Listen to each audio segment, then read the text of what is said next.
ST महामंडळाच्या वतीनं दरवर्षी 1 जानेवारीपासून हा वाहतूक सुरक्षा सप्ताह आयोजित केला जातो आणि आज ठाणे येथील खोपट आगारामध्ये याचं उद्घाटन माझ्या हस्ते झालेलं आहे। आमच्या कुपेकर साहेबसुद्धा ह्या ठिकाणी कुसेकर साहेबसुद्धा उपस्थित आहेत आणि प्रामुख्यानं रस्ते सुरक्षा अभियान राबवत असताना ड्रायव्हरने काय काळजी घ्यावी, कंडक्टरने काय काळजी घ्यावी याची माहितीसुद्धा आमच्या अधिकाऱ्यांच्या माध्यमातून त्यांना दिली जाणार आहे।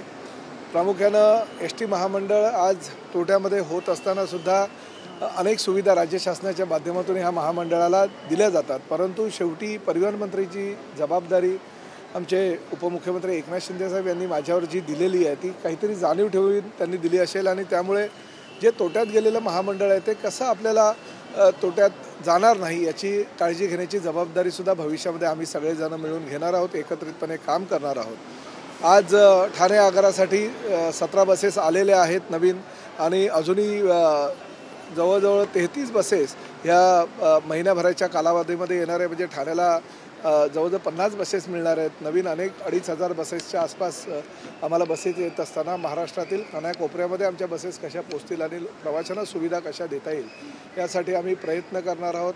अनेक योजना परिवहन मंत्री झाल्यानंतर मी माझे जे कुसेकर सहकारी आहेत त्यांना सांगितलं की आपल्याला या जे एस टी कर्मचारी आहेत, ड्रायव्हर आहेत, कंडक्टर आहेत, मेकॅनिक आहेत, त्यांना विश्वासात घेऊन त्यांना सोबत घेऊन प्रवाशांना सुविधा कशा देता येईल ह्यासाठी आपण प्रयत्न केले पाहिजे।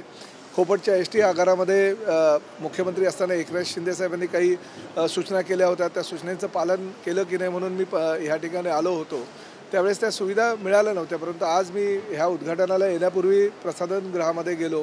आमच्या ड्रायव्हर कंडक्टरना गरम पाणी मिळतं की नाही आंघोळीला, त्यांना झोपण्यासाठी व्यवस्था व्यवस्थित आहे की नाही, शौचालय व्यवस्थित आहे की नाही, प्रवाशांना शौचालयाच्या सुविधा योग्य प्रकारे देतात की नाही, थंड पाण्याची व्यवस्था त्यांना पिण्यासाठी होते की नाही, ह्या सगळ्या गोष्टींकडे मामूली गोष्टी आहेत, परंतु ह्या गोष्टींकडे सुद्धा लक्ष देणं गरजेचं असल्याकारणानं त्याही गोष्टींकडे मी लक्ष देतो आहे। प्रामुख्यानं राज्यामध्ये अनेक बस डेपो, बस आगार आम्ही PPP आणि BOT तत्वावर देत असताना अनेक ड्रायव्हर आणि कंडक्टरच्या आमच्याकडे तक्रारी आलेल्या आहेत। काही वृत्तपत्रांच्या माध्यमातून आम्ही वाचलं की दृष्टीदोषसुद्धा काही ड्रायव्हरना आहे, ते खरोखर भयानक आहे, म्हणजे असं होता कामा नये। जर अशा प्रकारचे दृष्टीदोष असेल तर त्याच्या हातात जर स्टेअरिंग गेलं तर ते प्रवाशांची काळजी कशी घेईल ह्याचासुद्धा विचार आम्ही केला पाहिजे।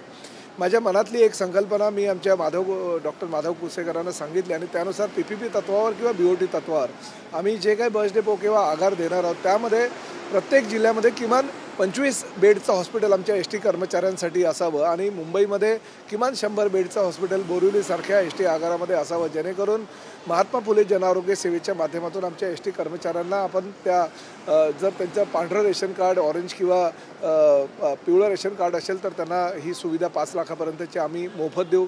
राज्य शासन त्याचा खर्च उचलतच आहे आणि त्या माध्यमातून आम्ही ठाण्यामध्ये शिंदेसाहेबांनी गंगूबाई शिंदे हॉस्पिटल आणि मी इंदिराबाई बाबूराव सरनाईक हॉस्पिटल अशी 3 हॉस्पिटलची निर्मिती केलेली आहे। त्याचा फायदा गोरगरीब जनतेला होतो, तसाच फायदा एस टी कर्मचाऱ्यांनासुद्धा व्हावा अशी आमची भूमिका आहे। PPP तत्वावर किंवा BOT तत्वावर जे आम्ही आगार निर्माण करू त्यामध्ये चांगल्या प्रकारचं जर एखादं रेस्टॉरंट असेल तर त्या रेस्टॉरंटवाल्याला ती जागा देत असताना किमान 30% जागा ही आमची एस टी कर्मचारी आणि वाहक कंडक्टर आणि आमच्या तांत्रिक कर्मचाऱ्यांसाठी असेल, अधिकाऱ्यांसाठी असेल, जेणेकरून माफक दरामध्ये त्यांना नाश्ता असू द्या, चहापान असू द्या किंवा जेवण असू द्या, ह्या सोयी ज्या आहेत त्या उपलब्ध होतील। अशा काही संकल्पना डोक्यातल्या आहेत आणि त्या प्रत्यक्षात आम्ही उपरू। योगायोगानं माझ्याबरोबर अतिशय चांगला अधिकारी वर्ग आहे, माधव कुसेकरांसारखा एक सक्षम अधिकारी सोबत असल्याकारणानं ज्या काही भविष्यातील समस्या आहे त्या समस्याचा विचार करून एक चांगली परिवहन सेवा ह्या राज्याच्या माध्यमातून देण्याचा आम्ही प्रामाणिक प्रयत्न करू। पुढील महिन्यामध्ये आम्ही गुजरातमधील जे काही एस टी डेपो आहे अतिशय चांगल्या पद्धतीचे बनवलेले आहेत असं लोकांचं मत आहे, ते आम्ही बघायला जाणार आहोत। फेब्रुवारीच्या 1 आणि 2 तारखेला कर्नाटक परिवहन सेवा अतिशय चांगल्या प्रकारे चालवली जाते असाही काही मतप्रवाह आहे, तोही आम्ही बघायला जाणार आहोत आमच्या अधिकाऱ्याने घेऊन, जेणेकरून परराज्यामध्ये असलेल्या काही सुविधा आपण आपल्या राज्यामध्ये आणून आपली सेवा कशी सक्षम करता येईल, लोकांना प्रवाशांना कशी सुविधा देता येईल यासाठी आम्ही प्रामाणिकपणे भविष्यामध्ये प्रयत्न करणार आहोत।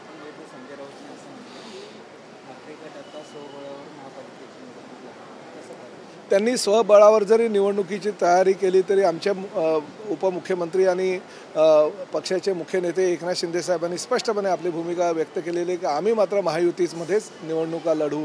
आणि मी कालही सांगितलं होतं की आम्ही महायुतीमध्ये निवडणुका लढवणार, ही काळ्या दगडावरची भगवी रेघ आहे. आणि त्यांनी जर स्वबळावर निवडणुका लढल्या तर 2 आकडी जी संख्या त्यांची आहे ती 1 आकड्यावर आल्याशिवाय राहणार नाही.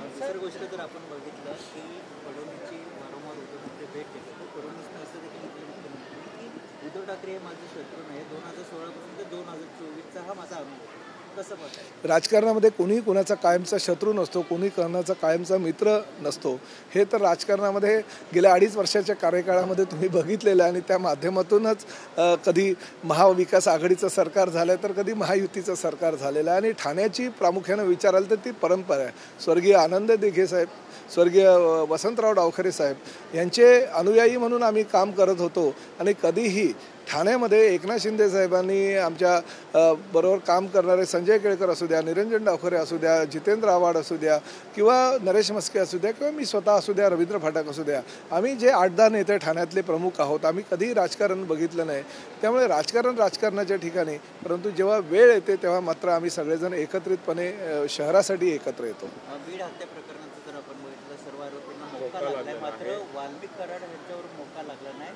देशमुख कुटुंब वारंवार मागणी करत आहे. या विषयावर राज्याचे मुख्यमंत्री आदरणीय देवेंद्र फडणवीस साहेबांनी नागपूरच्या अधिवेशनामध्ये आपली स्पष्ट भूमिका केलेली आहे. लोकाग्रहास्तव कुणाला मोका लावायचा आणि लोकांनी सांगितलं म्हणून कुणाला मोका लावायचा नाही अशी भूमिका राज्य शासनाची नसते, गृह खात्याची नसते. जर कुठलाही आरोपी हा आरोपी असेल तर त्याच्यावर कडक कारवाई करण्याचे निर्देश त्यांनी त्याच वेळेस दिले होते. आणि जर कुणी आरोपी असेल, त्याच्यावर जर मोका लागला नसेल आणि त्यांनी जर तो त्या प्रकरणामध्ये आरोपी असेल तर त्याच्यावर योग्य ती कारवाई होईल. परंतु जाणीवपूर्वक कुणावरही आकसानं कारवाई केली जाणार नाही किंवा जाणीवपूर्वक कुणालाही लोकाग्रहास्तव म्हणून त्याच्यावर जी कारवाई होत नाही असं काही होणार नाही. त्यांनी असं देखील प्रश्नचिन्ह उपस्थित केले, पोलीस जो तपास करतात तो आमच्यापर्यंत आम्हाला किंवा सांगत नाही. बघा, काही पोलिसांचा तपास असतो. पोलीस तपास करत असताना प्रत्येक सर्वसामान्य जनतेला किंवा कुटुंबियांना असं काही सांगत नसतात. त्यांना काही तपासामध्ये गुप्तता पाळावी लागते. त्यामुळे पोलिसांवर विश्वास ठेवावा. मी सगळ्या देशमुख कुटुंबियांना सुद्धा विनंती करतो की अतिशय चांगल्या प्रकारचं काम राज्यातील पोलीस खातं करतायत. त्यांच्याचमुळे आज ह्या ठिकाणी एवढे आरोपी मिळालेले आहेत. त्यामुळे पोलीस खात्यावर विश्वास ठेवावा. गृहमंत्री आणि मुख्यमंत्री म्हणून देवेंद्र फडणवीस साहेबांवर विश्वास ठेवावा. त्यांना न्याय नक्की दिला जाईल.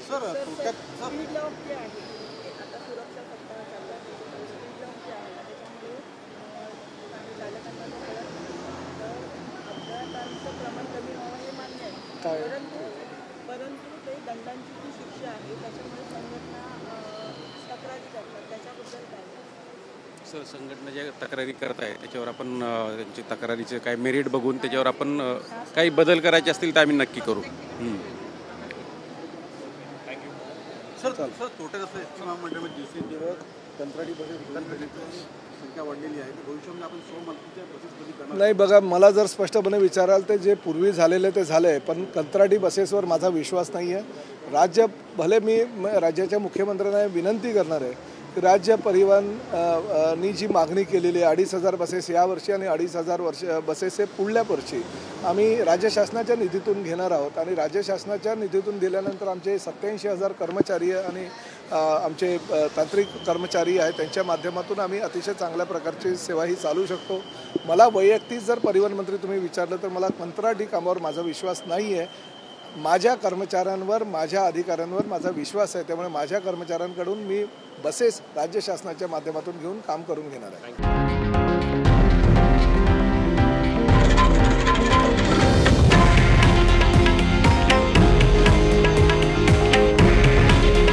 हे आहे देशातील नंबर 1 न्यूज नेटवर्क आणि आपण पाहत आहात TV9 मराठी. काळजी तुमची, हित महाराष्ट्राचं.